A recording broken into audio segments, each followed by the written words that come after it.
성경 말씀 읽겠습니다. 사도행전 1장 6절에서 11절까지의 말씀 같이 읽겠습니다.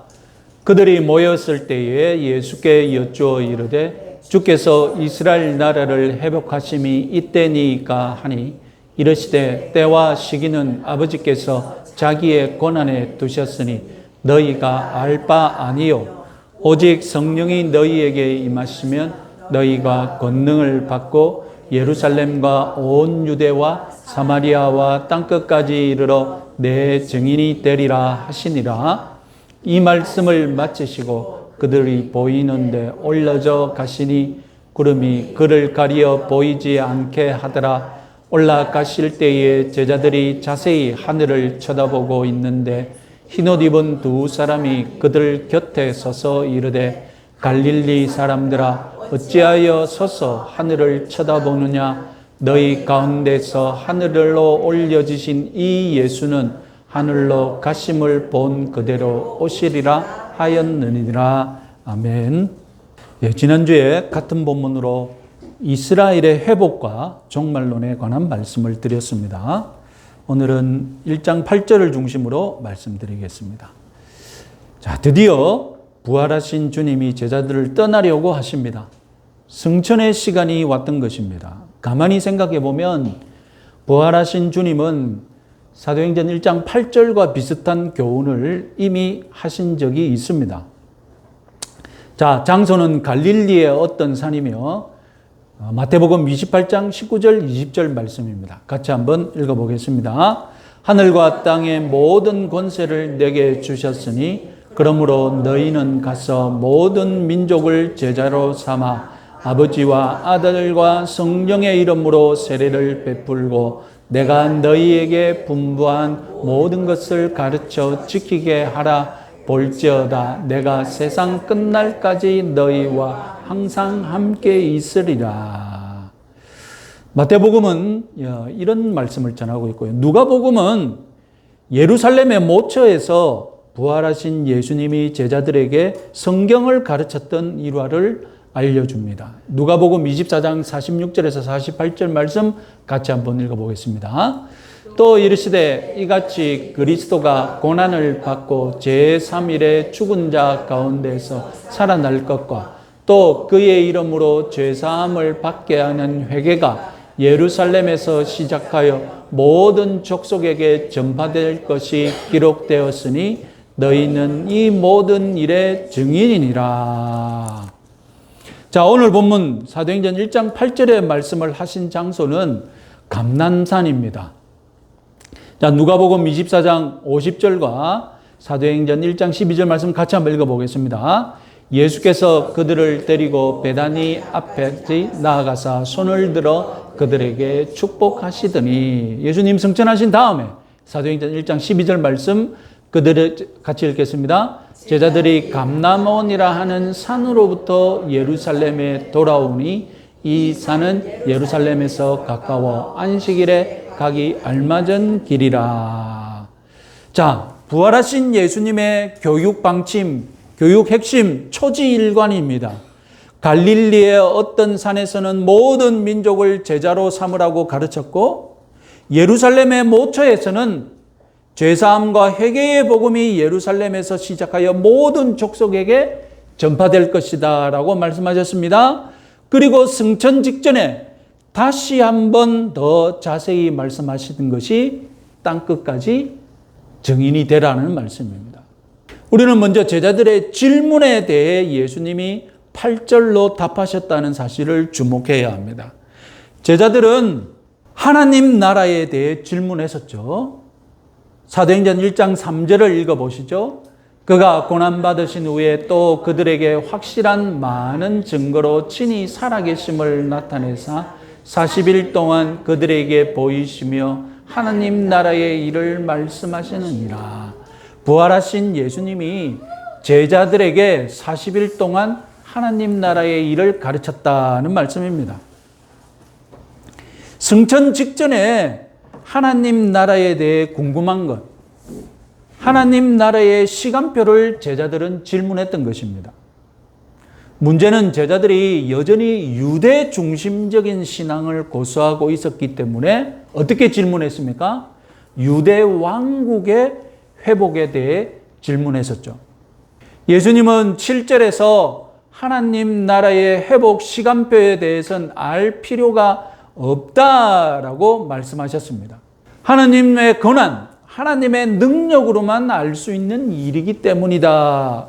이렇게 말씀하셨죠. 그리고 그 유명한 말씀 8절을 말씀하신 것입니다. 그러면 8절은 하나님 나라와 무관한 답변이 아닙니다. 예수님은 진정한 하나님 나라의 회복과 확장에 대해 말씀하셨던 것입니다. 7절에서 하나님 나라에 관해서 하나님만의 권한에 속한 것을 너희들이 알려고 애쓰지 말고 8절에서 하나님 나라에 관해서 우리 인간이 알 수 있고 할 수 있는 것에 전념해야 한다는 것입니다. 인간 제자들이 지상에서 하나님 나라에 대해 알 수 있고 할 수 있는 일이 있는데 그것이 무엇입니까? 하나님 나라를 위해서 어떻게 해야 하냐? 하나님 나라를 위해서 무엇을 해야 하냐? 하나님 나라를 위해서 어디에서 해야 하느냐? 이 세 가지를 가르쳐 주신다는 것입니다. 예수님은 유대 중심적인 하나님 나라가 아니라 예수님이 가져오실 새로운 하나님 나라를 제자들이 어떻게 확장시킬 수 있는지 가르치십니다. 그 첫 번째가 어떻게, 즉 성령의 임재로 능력을 받아서입니다. 헬라어상으로 두 번째, 새로운 하나님 나라를 위해서 무엇을 할 수 있느냐? 제자들은 증인이 되어야 한다는 것입니다. 마지막으로 세 번째, 하나님 나라를 위해서 어디에서 해야 하느냐? 제자들은 땅끝까지 가야 한다는 것입니다. 이것이야말로 예수님이 승천 직전에 진짜로 마지막으로 당부하고 싶었던 진짜 마지막 말씀입니다. 그래서 사도행전 1장 8절 말씀, 오직 성령이 너희에게 임하시면 너희가 권능을 받고 예루살렘과 온 유대와 사마리아와 땅끝까지 이르러 내 증인이 되리라 하시니라.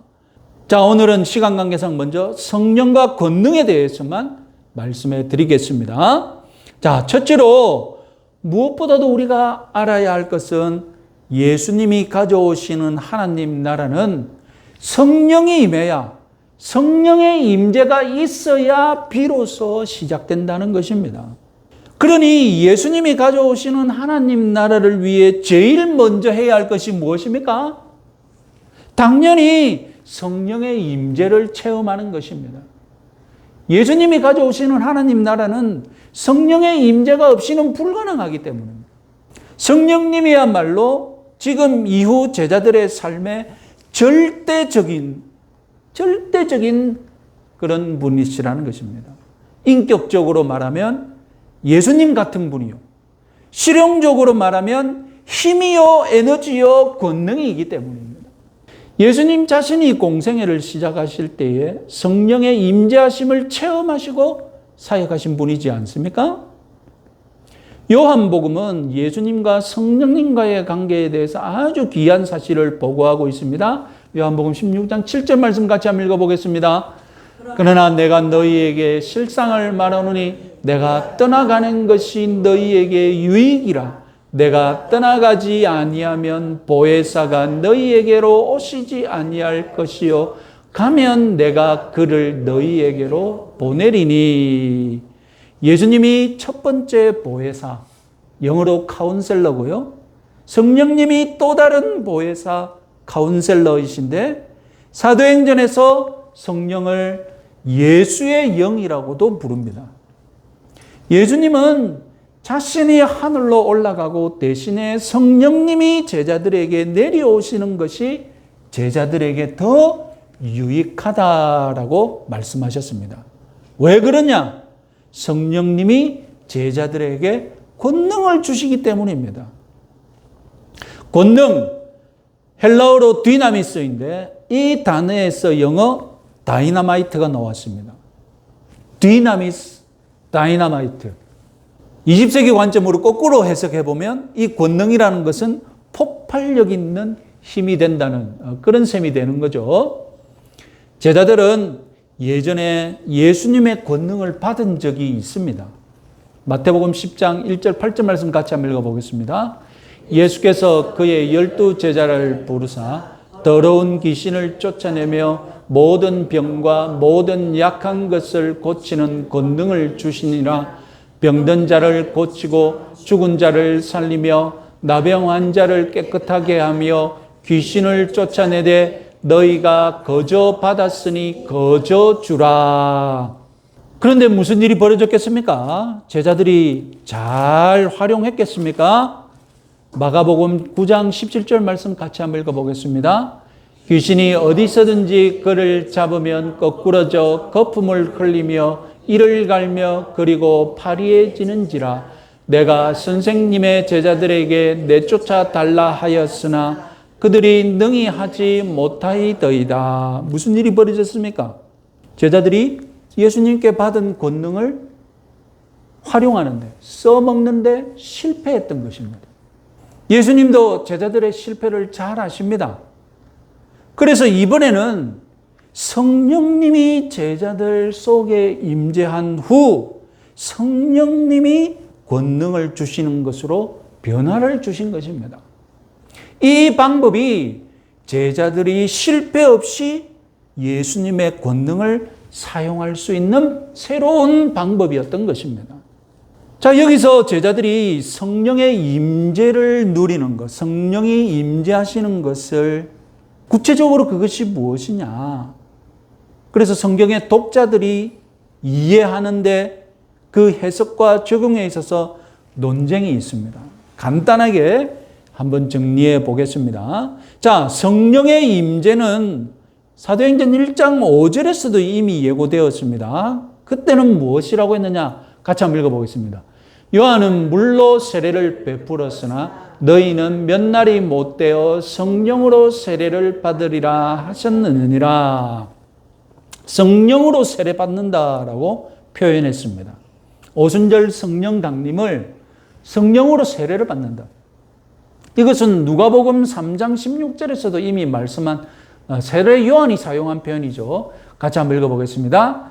요한이 모든 사람에게 대답하여 이르되 나는 물로 너희에게 세례를 베풀거니와 나보다 능력이 많으신 이가 오시나니 나는 그의 신발끈을 풀기도 감당하지 못하겠노라. 그는 성령과 불로 너희에게 세례를 베푸실 것이요. 이 예언이 어떻게 성취되었단 말입니까? 오순절 성령 강림으로 성취된 것입니다. 자, 사도행전 1장 5절은 분명히 오순절 성령 강림을 성령으로 세례를 받는 것으로 표현했습니다. 그래서 성령 세례라고 줄여서 말하기도 하죠. 성령 세례에 대해서 간단하게 정리해 드리겠습니다. 성령 세례라고 하니까 착각은 하는 것이 무엇이냐면 성령님이 세례를 베푸는 것으로 착각합니다. 아닙니다. 여러분 말씀을 보셨잖아요. 뭐라고 성령 세례는 어떤 세례입니까? 예수님이 성령으로 세례를 베푸시는 것입니다. 성령이 세례를 베푸는 것이 아닙니다. 예수님이 물 세례 대신 성령 세례를 주신다는 것입니다. 성령 세례, 왜 예수님은 성령 세례라고 표현했을까요? 왜 물로 세례를 주는 것처럼 나는 너희에게 성령으로 세례를 주신다 이렇게 표현했을까요? 쉽게 생각해 봅시다. 당시 세례 요한이 어떻게 세례를 베풀었습니까? 요만한 종지에다 물 담아가지고 손 한 움큼으로 물을 담아서 이렇게 물을 뿌렸습니까? 이 세례 요한이 물 세례 주는 방법이었습니까? 아니었죠. 어떻게 했습니까? 요단 강가에 서 있어서 사람들이 오면 어떻게 했습니까? 사람을 잡아가지고 요단 강물에다가 쏙 잠궜다가 올렸지 않습니까? 헬라어 세례받다, 밥티조, 영어의 밥티즘, 담그다, 씹다라는 뜻입니다. 성령으로 세례받는다는 것을 무엇을 뜻합니까? 비유적으로 한 사람이 성령에 잠기는 것입니다. 성령이 애매하게 뿌려지는 것이 아니라 성령이라는 거대한 무엇인가의 그 같은 것에 사람이 어떻게 되는 거라고요? 사람이 잠기는 것입니다. 다시 말해서 성령이 한 사람의 온 모든 것, 온 인격, 온 몸을 사로잡는 그런 압도적인 체험을 비유적으로 말한 것이 무엇이라고요? 성령으로 세례를 준다라는 것입니다. 실제로 오순절 성령 강림의 성령 체험을 한번 기억나시죠? 불의 혀 같은 것이 어떻게 있다고요? 각 사람 머리 위에 있다고 했지 않습니까? 성령이 어떻게 하신 것입니까? 그 사람 온몸을 그냥 히 감았던 것입니다. 그리고 한 명도 빠짐없이 15개국 이상의 언어가 터져 나왔지 않습니까? 이런 강력한 성령 체험을 비유적으로 어떻게 했다고요? 성령으로 세례받은 것이다. 이렇게 표현한 것입니다. 자, 그러면 오늘날 우리는 어떻게 성령의 임재를 체험하나요? 21세기에도 성령으로 세례를 받는 체험이 계속되고 있나요? 예, 마찬가지입니다. 오늘날 저와 여러분들도 성령으로 세례 받습니다. 성령 세례를 받음으로 예수님을 믿고 하나님의 백성으로 살아갈 수 있습니다. 성령이 아니고서는 예수님 믿을 수가 없습니다. 오늘날 저와 여러분들도 마찬가지로 하나님의 백성으로 시작은 무엇으로 시작해야 된다고요? 성령으로 세례 받는 것으로 시작하는 겁니다. 여기서 꽤 심각한 질문이 나옵니다. 그럼 성령 세례를 꽤 심각한 질문이 나옵니다. 그럼 성령 세례를 받았는데도 우리 대부분은 왜 권능이 없는 것 같은 신앙생활을 하나요? 사도행전을 보면 성령 세례 받은 사람은 다 권능을 받아서 정말 막 병을 고치고 사도 바울, 베드로 죽은 자를 살리는 이런 권능을 가졌는데 우리는 왜 그런 권능 있는 신앙생활을 못하나요? 그럼 성령 세례를 못 받았다는 간접 증거가 아닐까요? 혹시 우리가 성령의 세례, 성령의 권능을 아예 받지 못한 상태는 아닐까요? 이런 의문이 당연히 생기죠.